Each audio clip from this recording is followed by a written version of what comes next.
দর্শক, বন্যার খবর জানাতে নোয়াখালী থেকে আমাদের সঙ্গে সরাসরি যুক্ত হবেন সহকর্মী হেদায়েতুল্লাহ সীমান্ত। সীমান্ত, নোয়াখালী বন্যার সার্বিক পরিস্থিতি আসলে এখন কেমন দেখতে পাচ্ছেন? এবং আরেকটি বিষয় জানাবেন, সেটি হচ্ছে লক্ষ্মীপুর জেলাতে কিন্তু বন্যার পানি ক্রমাগতভাবে বাড়ছে এবং তারা যেটি বলছেন সেখানে কিন্তু পর্যাপ্ত সাহায্য যাচ্ছে না। পুরো বিষয়টা নিয়ে আমাদেরকে বলবেন। কি বলেছেন যে দাগরভূঞা, বর্তমানে ফেনীর দাগরভূঞা, সেনবাগ থেকে শুরু করে লক্ষ্মীপুর পর্যন্ত যে বিপর্যয় নেমে আসছে একেবারে অবর্ণনীয়।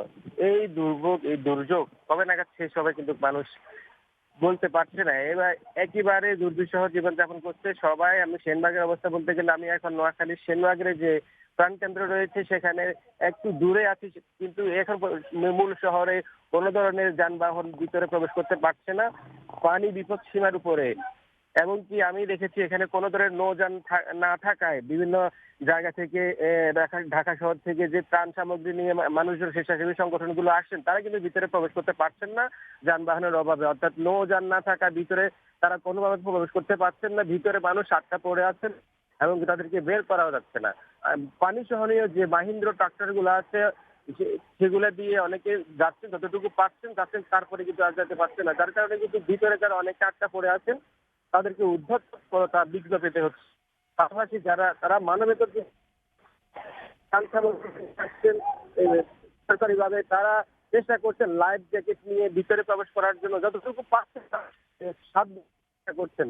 কিন্তু যত যে পরিমাণ ত্রাণ সামগ্রী তাদের কাছে পৌঁছানোর কথা, খাদ্য সামগ্রী পৌঁছানোর কথা বা ঔষধ পৌঁছানোর কথা, আলো জ্বালানোর জন্য মোমবাতি পৌঁছানোর দরকার, সেগুলো কিন্তু ঠিক মতো পাচ্ছে না। আমরা আজকে নোয়াখালীর বিভিন্ন প্রান্তে ঘুরেছি, তারা তারা আমাদেরকে যেমনটি বলছিলেন তাদের কাছে ত্রাণ সামগ্রী সেরকম পড়ছে না। যারা বিভিন্ন বাজার পাড়া মহল্লাগুলা যেগুলা মেন রোডে আসে সেখানে ত্রাণ সামগ্রী পড়ছে, কিন্তু প্রত্যন্ত অঞ্চলের মানুষ খুব কষ্টে আছেন।